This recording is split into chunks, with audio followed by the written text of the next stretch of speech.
Ерте заманнан бері Альпі тауларының етегінде орналасқан шағын ауылдарда Крампус есімді құбыжық туралы аңыз сақталып келеді. Бұл құбыжықты тек үлкендер ғана емес, балалар да қорқынышпен еске алатын. Аңыз бойынша Крампус жыл сайын жаңа жыл мейрамына дейінгі бірнеше күн бойы ауылдарға түсіп, тәртіпсіз балаларды іздеп шығады. Ол түн қараңғыда адамдар ұйқыға кеткенде пайда болады. Крампустың денесі биік, бұлшық етті және қара жүнмен қапталған.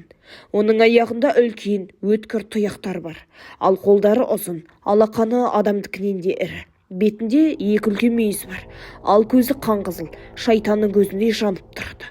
Ол үнемі тізбектен тоқылған ауыр шынжырлы сүйретіп жүрді, ал қолында үлкен қап ұстайды.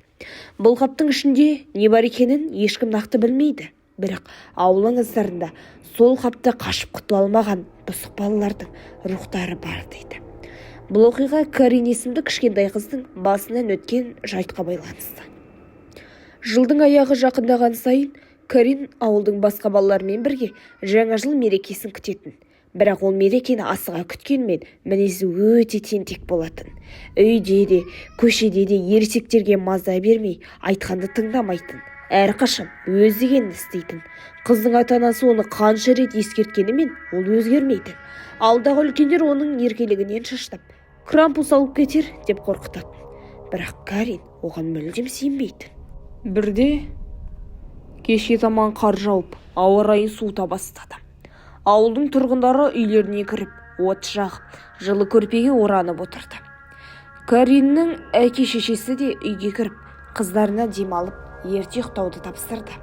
Олар Каринге Крампус туралы аңызда тағы да ескертті. Бірақ Карин оның бәрі жай ғана үлкендердің қорқытуы деп ойлайды. Ол өз бөлмесіне кіріп, терезеден далаға қарап отырды. Қар қалың жауып, айнала аппақ көрпеге оранғандай болды. Сол түні далада біртүрлі тыныштық орнады. Жел соқпай, тек алыстан әлдебір түнгі дыбыстар естіліп тұрғандай көрінді. Карин терезеден орман жаққа көз салып отырғанда біртүрлі қара сұлбаның қозғалып келе жатқанын байқады. Ол алғашында қиялға беріліп отырған шығар деп ойлады. Бірақ әлгі сұлба жақындаған сайын қорқыныш сезімі күшейе түсті. Ол денесін тік ұстап, терезеден көз алмай қарап тұрды. Сол сәтте есіктің сырылдаған дыбысы естілді. Бөлменің іші суық тартып, терезенің ар жағынан шынжырдың салдырлаған дыбысы естілді. Карин тыныс ала алмай қатып қалды. Терезе жанынан оттай жанып тұрған екі қызыл көз көрінді. Ол көздерден суық қан құйылы, ашу мен айбат сезіліп тұрды. Бұл Крампус еді. Ол қалың қарды басып, Кариннің үйіне жақындай берді. Қыздың жүрегі қорқыныштан тоқтап қалатындай дүрсілдеп тұрды. Оның аяғы қозғалып алынмай, тіпті айғай салуға да шамасы келмеді. Крампус терезеге жеткенде өзінің тырнақтары ұзын жүнді қолдарын терезенің жақтауына тіреп, ішке қарай еңкейіп қарады. Оның құбыжық беті дәл терезе алдында тұрды.